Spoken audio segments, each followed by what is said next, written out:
Just a friendly reminder, I know it's kind of loud in here, but anybody out here who's talking about flex or getting into the line, Lowe's, Lowe's is killing you.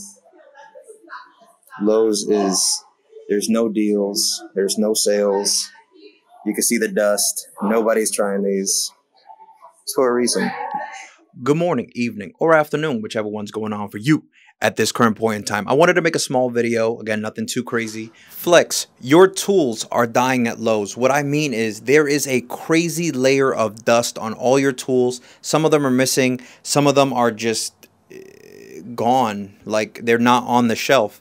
The stations that used to show off your tools and once show that glory of Flex performance is not there. There needs to be something where, listen to me, look at me, hey, bring it in here. You need to tell Lowe's, make some kind of stipulation, some kind of contract, some kind of agreement where they're going to show off your tools more. Because at this point, Ohio Power Tool is probably moving more product across the board. I've not seen one person go down a Flex aisle and buy something. And there was one guy that I saw recently, and he was there to look at the stuff across from the, he might have peeked at the Flex stuff and just kept walking. You need to move more product, and that's only going to happen with more promotions and better maintenance of Flex. When you have a bigger area, again, this is what you are seeing when you go to Lowe's. Most of these tool worlds is giant sections of what? DeWalt. DeWalt, DeWalt. They are moving the big yellow everywhere, and it's going to pay for itself 100%. I get that. The issue here is that nothing else is being, like the Metabo is reliable, so it's going to sell itself. The Cobalt, if you're a Lowe's person, you'll know it's you know, it's going to sell itself as well. Even Skill. People will move the Skill as well.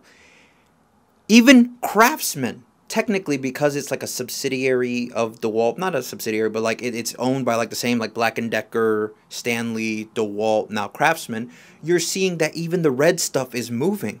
Please, Flex, you understand that if you were to pull any of your tools out of the box, they would go toe-to-toe as far as performance with the other big tiers. Flex is 100% in the top tier of tools if we're looking at straight-up performance. Is there issues with, you know, the ability for it to maintain that performance in certain spots? Yes. And that with time will probably fix itself, and that's why they offer lifetime warranties. But that ends at the end of this year. What are you going to do when it's now a 5-year warranty? Well, most people are going to go, well, if it's between these two, I'm going to go to Home Depot and I'm just going to buy the Milwaukees, right? Or I'm just going to go grab those DeWalts. Flex knows you're not going to take your red tools or your yellow tools and throw them in the trash for Flex. Flex is like this, hey, I understand that before you go from red to yellow, from yellow to red, try our tool.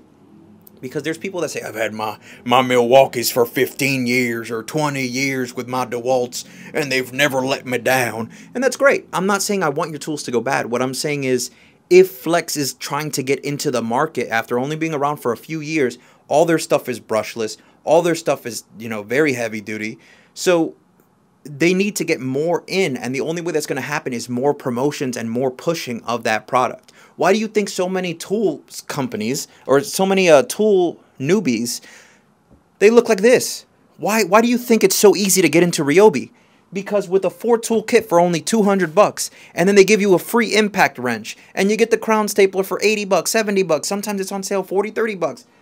Then you get batteries and batteries and batteries and batteries. When you get to over over a dozen batteries, what do? You start buying more. You get extra batteries, extra chargers. You start looking into their 40-volt line. There's a reason Ryobi can move so much product. It's not because they have the top tier. It's because there's so much versatility in them, not just getting tools, but also getting stuff you need, like their bug zapper, like scrubbers and brushes and things that you'd be like, do I need that as a professional? Apparently somebody's buying it because a lot of garages look like this. So you put that mixed with their link system, you get all those, all those attachments and adapters and storage units. It looks like a beautiful system, and it doesn't cost a lot. Flex has the Stack Pack, which is a very good system.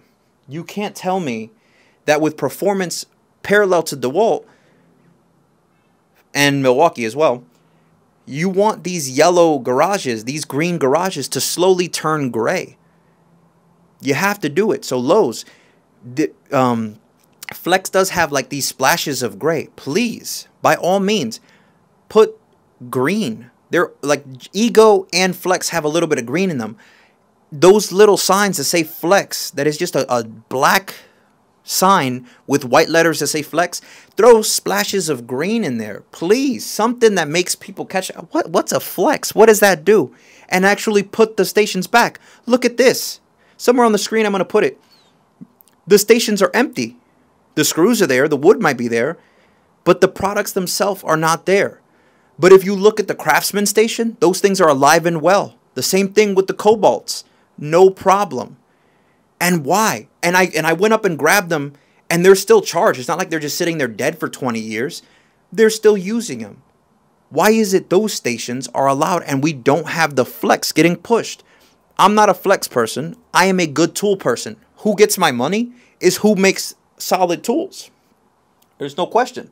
If I need Milwaukee, if I need Ryobi, if I need DeWalt, if I need Tekton, if I need whoever's making the best tools, that's who's going to get my money. There's no question. I'm not a fanboy of anything except good tools. Ridgid happens to offer amazing quality, probably the best value across the board for tools. Mixed with that lifetime service agreement, I can't recommend something other than Ridgid if you're getting into tools. But across the board, Flex is dying. Like, you wanted way more Flex exposure in the first few years of it being out. The issue here is we don't know how good they are or long-lasting they are because they've only been around for a few years. I'm not talking about the German Flex. I'm talking about like the 24-volt black Flex tools. We need more trust in that brand. And, you know, the fact that they're heavier, you don't want to be a plumber crawling under a house with extra heavy tools. You don't want to be, you know, an electrician in a really stuffy attic where it's like, you know, 100 and something degrees with insulation and you're walking around with extra heavy tools. It's just not, it's not viable. Now, if Flex said, hey, we made our tools purposely heavy to help you with, you know, fitness and getting a good arm pump and building some muscle, fine. Say that. But as far as usage, please, y'all got to do something about it. More compact tools. Again, still metal, still very high quality tools, but y'all got to do something about the heft of it. If you guys want to keep that performance, that's great, but you have to do something ergonomically to get you back in. If you can fix the ergonomics as far as weight, keep the performance, and have places like Ohio Power Tool, like Lowe's, especially Lowe's, and you know, Max Tool, Zorro, Tool Up, Acme Tools, Ace Hardware, all these places that are like, you know, authorized vendors who can push your product better. If you can do that, you will win. But all this, you know, DeWalt and Craftsman and the Klein stuff, all the electricians are going to come in and pay for itself. So there's no question there. You guys need better marketing and better advertisement at Lowe's, or it's going to be, you know, rest in peace. I'm telling you, Flex, I saw your stack pack stuff like in aisle friggin', what was it, 70? Like all the way down in the lumber section across from like the beams. Nobody's looking for your stack pack stuff. There needs to be a way to keep it close with the mod boxes, with the trade boxes from, or the trade stack and the Versa stack from Craftsman, the mod boxes from Klein. You got the tough system from DeWalt. You want to keep that stuff in the store close, so when they go, okay, I got my Flex tools, now here's my storage stuff. Not go looking for it, or maybe it's not there. Keep everything cohesive. You got to have a talk with whoever's building your area. The stuff that's covered in dust, the stuff that's broken, all the stuff is returns and taped up. I grabbed 2 more Flex fans, and this is what happened.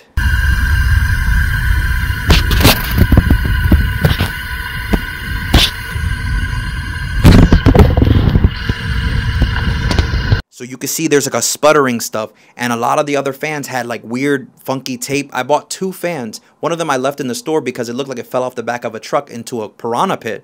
Like it was scratched, the top of the box was missing, the plastic was gouged. Like I can't get good Flex tools near me because they're all screwed. So I had to send everything back, and I'm trying to actively get my Flex stuff back, but it's just not happening. I'm going to have to see if Ohio Power Tool can hook me up with a different shipment from somewhere else, because I don't know what's going on. So, Flex, I believe in you, But you got to have a talk with Lowe's, please. So what do you think? Are you getting into flex? Are you, Ryobi, Rigid, Milwaukee, DeWalt? Are you somebody else? Are you a Makita guy? Are you a, Hilti, Bosch, whatever you into? Let me know what got you into that specific brand. Was it your uncle, friend, brother, cousin, sister got you like a starter kit? Was it you just randomly grabbed whatever was the first thing in the store? Was it something that was just on sale and came with a bunch of batteries? Was it a Ryobi Day type of sale? I want to know. Thank you so much for watching, and work smart.